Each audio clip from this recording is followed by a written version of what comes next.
কি ছাত্ররা কেমন আছো? নতুন বছর, নতুন ক্লাস, নতুন বই, খুব ভালো লাগছে বলো। কিন্তু দেখো, একটা বছর চলে গেল, তোমাদের সঙ্গে আমাদের দেখা নেই। কতটা কি পড়াশোনা হলো তাও কিছু বুঝতে পারলাম না। এখন নতুন বই, নতুন ক্লাসে তো পড়তেই হবে। ইতিহাস বই পেয়ে গেছো তোমরা, খুলেছো হয়তো, চ্যাপ্টারগুলো দেখেছো। প্রথম চ্যাপ্টারে একটা আছে ইতিহাসের ধারণা বলে, যেটা থেকে কোনো প্রশ্ন আসবে না হয়তো, কিন্তু এখানে অনেক কিছু জিনিস বলা আছে যেগুলো না জানলে ইতিহাস পড়াটাই বৃথা হয়ে যায়। এই চ্যাপ্টার সম্পর্কে একটু ধারণা প্রথমে দিয়ে দিই, তারপর আমরা মূল পাঠে যাব, যেখান থেকে প্রশ্ন উত্তর আসবে। ইতিহাসের ধারণা অর্থাৎ ইতিহাস কি, কিভাবে আমাদের ইতিহাসের রচনা বা সময় অনুযায়ী ভাগ কি করে আসলো, কি করে গেল, কোন রাজ্য কোন সময় কিভাবে পতন হলো, এই যে কন্টিনিউ একটা প্রসেস চলছে আমাদের জীবনের অতীত কথার, সেই অতীত কথার কাহিনীকে আমরা ইতিহাস বলছি। সেই ইতিহাসকে তোমরা সিক্সে পড়েছো একরকম, সেভেনে পড়লে একরকম, আবার এইটে এসে দেখছো নতুনভাবে এখানে একটা যুগের কথা উল্লেখ করা হচ্ছে, আধুনিক যুগ। কিন্তু ইতিহাসের ধারণা দিতে গিয়ে প্রথমেই যেটা তোমাদের বলতে হবে, আমরা দেখছি এখন সবসময় আমরা বলি যে আমরা বিজ্ঞানের যুগে অবতরণ করেছি। চলার পথে প্রত্যেক ক্ষেত্রে আমরা দেখতে পাই বিজ্ঞানের জয় জয়কার। সেই বিজ্ঞানের জয় যতই হবে, ইতিহাসের আকর তত পূর্ণ হবে। অর্থাৎ ইতিহাস হলো সমস্ত কিছুর সূতিকাগার বা আকর, বা বলা যেতে পারে গচ্ছিত রাখার জায়গা। এখান থেকেই সমস্ত তথ্য পাওয়া যায়। তো এখানে আমরা যে অংশ বিশেষগুলো এখানে পড়ব এইটে, তা সবটাই ভারতবর্ষের ইতিহাসের উপর দিয়েই আবর্তিত হবে। এই যুগ অর্থাৎ সেভেনে তোমরা যেটা পড়েছো, যে সুলতানি যুগ এবং মোঘল যুগ, এই সুলতানি মোঘল যুগের পরবর্তী ক্ষেত্রে ভারতবর্ষে পদার্পণ করেছিল ব্রিটিশরা। অর্থাৎ আমাদের অষ্টম শ্রেণীর সমগ্র অংশেই ব্রিটিশদের আগমন, তাদের বিরুদ্ধে প্রতিরোধ, কিভাবে আমরা স্বাধীনতার পথে অগ্রসর হলাম, সব জিনিসগুলো আমরা পড়ব এইটে।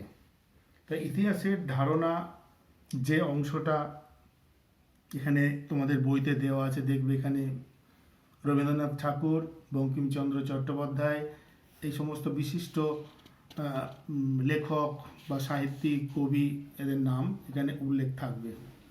কী জন্য উল্লেখ?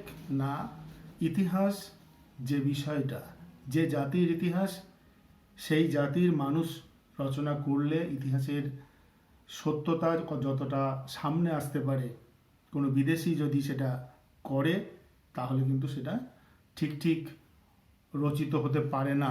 এই নিয়ে একটা বিতর্ক, এবং সেই বিতর্ক নিয়ে আলোচনা ইতিহাসের ধারণা চ্যাপ্টারে আছে। তোমরা বাড়িতে এগুলো পড়ে নেবে। এর থেকে যেহেতু প্রশ্ন আসবে না, তাই এটা নিয়ে বেশি মাথা না ঘামিয়ে শুধুমাত্র কিভাবে আমাদের এই ইতিহাসটাকে পড়তে হয়, কেন আমরা ইতিহাসটাকে আমাদের জীবনের অঙ্গ হিসাবে ধরি, সেইগুলো নিয়ে যে বিতর্ক, বা ইতিহাস কিভাবে রচনা করা যায় সেই নিয়ে যে তর্ক বিতর্ক, তার একটা আলোচনা এখানে প্রথম অংশে দেওয়া আছে। এবং এই চ্যাপ্টারের দ্বিতীয় যে পার্ট, সেই পার্টে আমাদের দেওয়া আছে ভারতের ইতিহাসের যুগ বিভাজন কিভাবে করা যায়, এই বিষয়ে একটু জানা দরকার। তোমরা এর আগে যে ইতিহাসটা পড়েছ, সেই ইতিহাসে সিক্সে পড়েছ প্রাচীন যুগ বলে, সেভেনে পড়েছ মধ্যযুগ বলে, আর এখন বই হাতে করে দেখবে আধুনিক যুগ বা আধুনিক কথাটা যুক্ত হয়েছে। এই আধুনিক কথাটি এলো কোথা থেকে? অর্থাৎ আধুনিক মানে হচ্ছে অধুনা বা এই সময়কার ইতিহাস।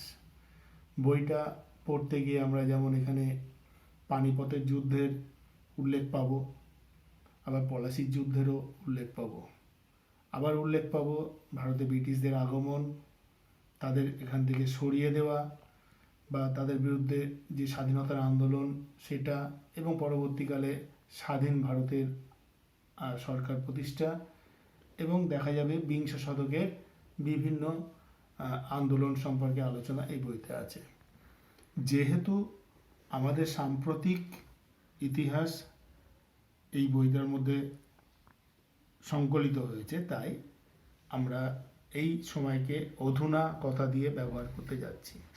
অর্থাৎ আমাদের এই ইতিহাসের যুগের বিভাজন নিয়ে ঐতিহাসিকদের মধ্যে দীর্ঘদিন ধরে বিতর্ক আছে। ভারতবর্ষের ইতিহাসের যে বিভাজন, তার সঙ্গে কিন্তু বিশ্ব ইতিহাসের বিভাজনের মিল খুঁজে পাওয়া যাবে না। অর্থাৎ সময়ের ক্ষেত্রেও দেখা যাবে উভয় জায়গাকার সময়ক্রমটাও মিলছে না। তাহলে এই যুগের বিভাজন সম্পর্কিত যে বিষয়টা, এটা একটু ভালো করে বইটা পড়লে দেখতে পাবে বইয়ে উল্লেখ করাই আছে। 1808 খ্রিস্টাব্দে মৃত্যুঞ্জয় বিদ্যালঙ্কার রাজাবলি বলে যে ইতিহাস বই লিখেছিলেন, সেখানে তিনি এই যুগের বিভাজন সম্পর্কিত আলোচনা করার চেষ্টা করেছিলেন প্রথম, এবং সেখানে তিনি কলি যুগের ইতিহাস শব্দটা ব্যবহার করবেন না বলে উল্লেখ করেছিলেন। তাহলে রাজাবলিতে দেখা যায় মৃত্যুঞ্জয় বিদ্যালঙ্কারের হাত দিয়েই ভারতবর্ষের ইতিহাসের যুগ বিভাজনের একটা চেতনা আসতে থাকে। পরবর্তী ক্ষেত্রে দেখা যায় 1817 খ্রিস্টাব্দে হিস্ট্রি অফ ব্রিটিশ ইন্ডিয়া নামক যে গ্রন্থটা জেমস মিল লিখেছিলেন, সেই গ্রন্থেও ভারতবর্ষের অতীত ইতিকথাকে বিভিন্ন যুগে ভাগ করার একটা প্রবণতা দেখা যায়। তিনি তার বইতে যুগ বিভাজন করতে গিয়ে ভারতবর্ষের ইতিহাসের যে অগ্রগতি, সেই অগ্রগতিকে লক্ষ্য করে তিনি 3টি যুগে ভাগ করার চেষ্টা করেছিলেন ইতিহাসকে। তিনি প্রথম যুগের বিভিন্ন ঘটনাবলী ঘেঁটে দেখেছিলেন এখানে হিন্দু ধর্ম বা হিন্দু ধর্মীয় শাসন ব্যবস্থা বিশেষভাবে ভারতবর্ষে বলবৎ ছিল। তাই তিনি এই যুগকে বা এই সময়কালকে তিনি হিন্দু যুগ বলে উল্লেখ করেছিলেন। আবার দেখা যাচ্ছে 1206 খ্রিস্টাব্দের পর থেকে ভারতবর্ষে ইসলামের আগমন বা ইসলামী শাসন ব্যবস্থা ভারতবর্ষে প্রতিষ্ঠা লাভ করছে।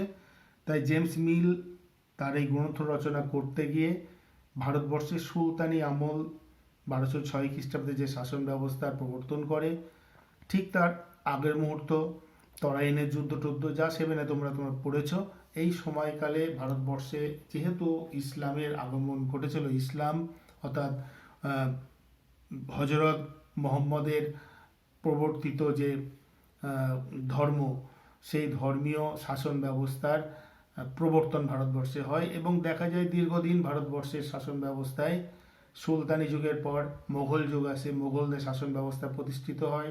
তারাও দেখা যায় এই ইসলামী ধর্মীয় অনুশাসন মেনে নিজেদের শাসন ব্যবস্থা চালিয়ে যেতে চেয়েছিলেন বা চালিয়ে গিয়েছিলেন।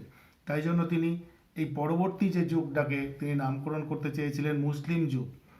আবার তারপরে দেখা যায় 1707 খ্রিস্টাব্দে মোগল সম্রাট ঔরঙ্গজেবের মৃত্যুর পর মুঘল সাম্রাজ্য আস্তে আস্তে দুর্বল হয়ে পড়ে। এই দুর্বলতার সুযোগে ভারতবর্ষের বিভিন্ন জায়গায় আঞ্চলিক শক্তি মাথাচাড়া দেয়, এবং দেখা যায় এই সময় বা এরই মোগল শাসন ব্যবস্থার সময়ই বা তাদেরই সহযোগিতায় ভারতবর্ষে ইউরোপীয়দের আগমন ঘটেছিল ব্যবসার তাগিদে। এই ইউরোপীয়রা যে ভারতবর্ষে আসতে শুরু করেছিল, সেই ইউরোপীয়দের আগমনের মধ্য দিয়ে দেখা যায় ব্রিটিশ ইস্ট ইন্ডিয়া কোম্পানি ভারতবর্ষে তাদের শাসন ব্যবস্থা প্রতিষ্ঠা করে ফেলেছিলেন। এই যে ব্রিটিশ ইস্ট ইন্ডিয়া কোম্পানি ভারতে আসলো, ভারতবর্ষে বসবাস করা শুরু করলো, বাণিজ্য করলো, এবং তারপরে ভারতের শাসন ব্যবস্থা নিজেদের আয়ত্তে নিয়ে আসলো। এই যে শাসন ব্যবস্থা, এই শাসন ব্যবস্থা ব্রিটিশের আগমন এবং ব্রিটিশের শাসন প্রতিষ্ঠা এবং তারপরে তাদের শাসন ব্যবস্থার মধ্য দিয়ে ভারতীয়দের নিয়ে যাওয়া, এই অংশ বিশেষকে দেখে জেমস মিল এই যুগকে ব্রিটিশ যুগ হিসাবে উল্লেখ করেছিলেন। তবে এই যুগের বিভাজন ব্যাপারটা কোনো জাতি বা ধর্মকে নিয়ে করা কতটা যুক্তিযুক্ত এই নিয়েও দেখা গিয়েছিল বা বিতর্ক আছে। এবং এই বিতর্ক আহ, থাকার ফলে বিতর্কটা কোন জায়গা থেকে সূত্রপাত, না আমাদের যে হিন্দু যুগ যে সময়টাকে বলা হচ্ছে, সেই হিন্দু যুগের মধ্যবর্তী পর্বে প্রতিবাদী ধর্ম আন্দোলনের উত্থান ঘটেছিল। তাই প্রতিবাদী ধর্ম আন্দোলন উত্থান ঘটার ফলে বৌদ্ধ ধর্ম, জৈন ধর্ম এরাও তো তাদের ক্ষমতা বা তাদের ধর্মীয় অনুশাসন প্রতিষ্ঠা চেষ্টা করেছিলেন। তাহলে কেন আমরা এই সময়কে বৌদ্ধ যুগ বলবো না? সেই যে বিতর্ক, সেই বিতর্কের অবসান ঘটানোর জন্যই আমাদের ভারতবর্ষের যে ইতিহাস, এই ইতিহাসটাকে আমরা প্রাচীন, মধ্য ও আধুনিক এই তিনটি যুগে ভাগ করে আলোচনা করার চেষ্টা করে গেছেন ঐতিহাসিকরা। দেখা যায় আমাদের সূচনা লগ্ন থেকে আজ পর্যন্ত যে ইতিহাসের বর্ণনা বইগুলোর মধ্যে উল্লেখ আছে, তা আমাদের সংস্কৃতির একটা বর্ণনা আছে। 7-এ যখন তোমরা ক্লাস করতে তখন দেখেছিলে যে ভারতীয় সংস্কৃতি, শিক্ষা, সাহিত্য এর বর্ণনা ছিল। এখানেও ঠিক সেই বর্ণনাগুলো চলে আসবে। অর্থাৎ আমাদের ইতিহাস প্রথম থেকে এই আধুনিক যুগ পর্যন্ত যতই আমরা পড়বো, ভেতরে ঢুকবো, ততই দেখবো যে একই রকম জিনিসকে এগিয়ে নিয়ে গেছে ভারতীয় জনগণ বা ভারতের মানুষ বাইরের মানুষদের নিজেদের আপন করে নিয়ে ভারতীয় সংস্কৃতিকে মিশ্র সংস্কৃতির বা মধ্যে নিয়ে গেছে এবং ভারতবর্ষ হয়ে উঠেছে মহামানবের মিলন ক্ষেত্র। তাহলে এই যে ভারতবর্ষ, এই ভারতবর্ষের ইতিহাস দীর্ঘ ইতিহাস। একে একটা লব্ধে বা একভাবে মনে রাখা সম্ভব নয়। তাই বৈশিষ্ট্য অনুযায়ী এই দিকে যুগের বিভাজন করা হয়েছে। অর্থাৎ প্রথম দিকে যে প্রাচীন যুগ আমরা বলছি, সেখানে যে ইতিহাসের বৈশিষ্ট্যগুলো দেখে আমরা প্রাচীন যুগ বললাম, সেই বৈশিষ্ট্য থেকে মধ্যযুগের বৈশিষ্ট্যটা অনেকটাই এগিয়ে ছিল। তাই যুগের একটা অন্তর বা বিভাজন করা হয়েছে এবং ওই বিভাজনটাকে বলা হচ্ছে মধ্যযুগ। এবং এই মধ্য কথাটা আনা হলো এজন্যই যে প্রাচীন এবং আধুনিক এই যুগের মাঝখানে বেশ কিছুটা অংশ আছে যেখানে আধুনিকের সঙ্গে মেলে না, আবার প্রাচীনের সঙ্গে মেলে না। তার জন্য মধ্যবর্তী জায়গায় আমরা মধ্যযুগ রেখে পরের অংশটাকে, যেখান থেকে দেখা যাচ্ছে আমাদের চেতনার ক্ষেত্রে বিপ্লব এসছে, আমাদের চেতনা, আমাদের চিন্তা যা গুহাবাসী মানুষকে কর্মঠ করে তুলেছিল বা কাজের অনুসারী করে তুলেছিল, সেই জায়গা থেকে মানুষকে কিভাবে তাদের অধিকার সচেতন করে তোলা যায়, সেই চেতনার মধ্যে আস্তে আস্তে মানুষ এগিয়ে গেছে। তাই এই যুগের বিভাজন করবার ক্ষেত্রে ঐতিহাসিকরা এখানে জাতিগত, ধর্মগত জায়গাটাকে পরিত্যাগ করে শুধুমাত্র বিভিন্ন ক্ষেত্রের যে বৈশিষ্ট্যগুলো আছে সেই বৈশিষ্ট্যগুলোকে বিশ্লেষণ করে তিনটে যুগে বিভাজন দিয়েছেন। এবং এই তিনটে যুগের প্রাচীন, মধ্য এবং আমাদের এই অষ্টম শ্রেণীর বিভাজনের ক্ষেত্র হচ্ছে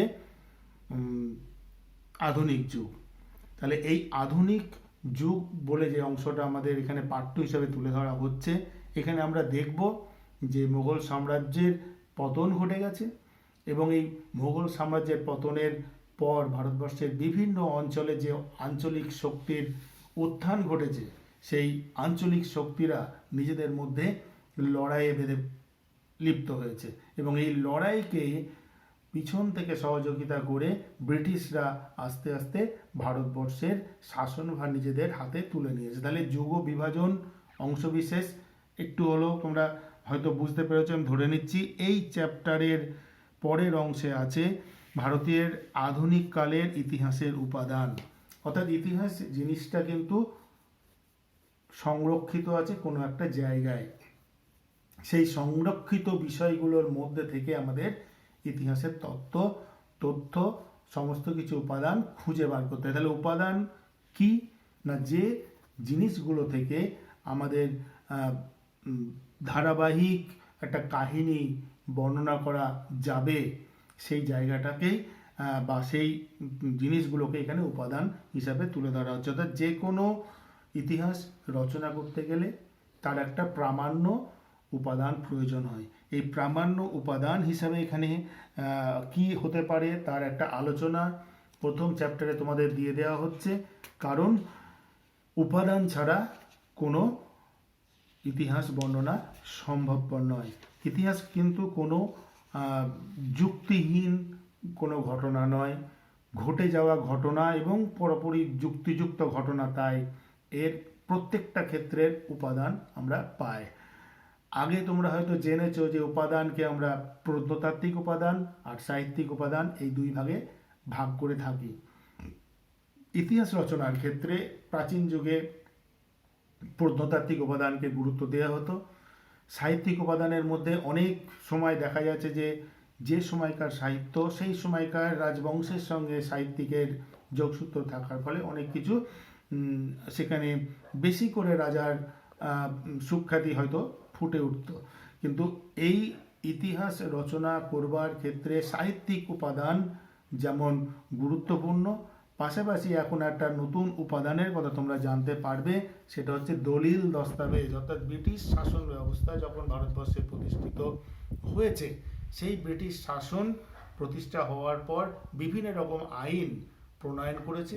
সেই আইনগুলোর সমস্ত কিছুই আমাদের যে লেখাগার বা আমাদের ঐতিহাসিক মিউজিয়াম আছে সেখানে কিন্তু সংরক্ষিত আছে। এই সংরক্ষিত তথ্যগুলো থেকে আমাদের ইতিহাস রচনা করতে হয়। তোমাদের বইতে উপাদানের ক্ষেত্রে দেখো একটা ছবি দেওয়া আছে, বইয়ের দিকে সবাই নজর রাখবে।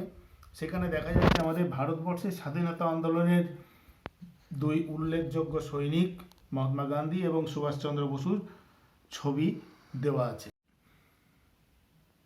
ইতিহাসের উপাদানের চিত্র একটা গুরুত্বপূর্ণ ভূমিকা পালন করতে পারে। দেখছো তোমরা বইতে সুভাষচন্দ্র বসুর সঙ্গে গান্ধীজি খুব হাসি ঠাট্টা করছে। তাহলে চিত্রটা এখন বসে আগের কোনো ঘটনা সম্পর্কে কোনো ধারণা না থাকলে মনে হতেই পারে তোমাদের যে সুভাষচন্দ্র বসু এবং মহাত্মা গান্ধীর মধ্যে খুবই হাস্যকর সম্পর্ক ছিল, তার সখ্যতা ছিল এবং তার সঙ্গে খুব সুন্দর হাসি ঠাট্টার মেজাজে তারা কাটাতেন। ছবিতে বর্ণনা যিনি ছবিটা তুলেছেন তিনি ঠিক করে বলতে পারবেন যে এই ছবিটার বিষয়বস্তু কি। একটু দেখো, ওপরের দিকে লেখা আছে 1938 খ্রিস্টাব্দে হরিপুরা কংগ্রেস অধিবেশনে সময় তোলা এই ফটোগ্রাফটি। ছবিতে গান্ধী ও সুভাষ হাসিমুখর আলাপে ব্যস্ত, অথচ ওই সময়ে নানা প্রসঙ্গে দুজনের মধ্যে মতবিরোধ ছিল, যা আমরা পরবর্তীকালে পড়ব। এখানে ছবিটা দিয়ে তোমাদের ইতিহাসের উপাদান সম্পর্কিত অংশটা বোঝানো হচ্ছে।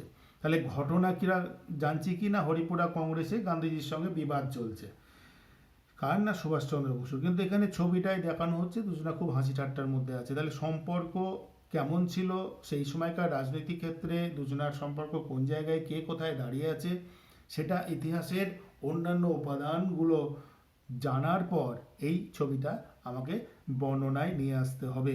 তাহলে ইতিহাসের উপাদানে আমরা যে বিভিন্ন সময় দেখতে পাই ছবি ব্যবহার করা হচ্ছে, মানচিত্র ব্যবহার করা হচ্ছে, পোস্টার ব্যবহার করা হয়েছে, বা বিজ্ঞাপন বা সংবাদপত্রের কাটিং তোমাদের বইটার মধ্যে ব্যবহার করা হচ্ছে, এগুলো সবই ইতিহাসের উপাদান হিসাবে ব্যবহৃত হচ্ছে। তবে সমস্ত উপাদানগুলোর পিছনের কাহিনী যদি না জানা থাকে তাহলে কিন্তু সঠিক ইতিহাস বর্ণিত হতে পারে না। তাই আমাদের সচেতন থাকতে হবে ইতিহাস রচনার ক্ষেত্রে বা ইতিহাস লেখার ক্ষেত্রে, যাতে কখনোই ভ্রান্তি না হয়। অর্থাৎ ভুল ইতিহাসের বর্ণনা সমাজের, রাজনীতির এবং সাংস্কৃতিক ক্ষেত্রেও একটা বিরূপ প্রভাব ফেলতে পারে। আবার দেখো তোমাদের বইতে সম্ভবত পাতা মনে হয় 10 হবে, সেখানে একটা ছবি দেওয়া আছে। ছবিটা কি না, বোম্বাইয়ের একটা ব্রাহ্মণ পরিবারের ছবি, যেখানে পুরুষ, নারী, বাচ্চা সকলকেই দেখানো হয়েছে পোশাক সুন্দর সুন্দর পরে বসে আছে।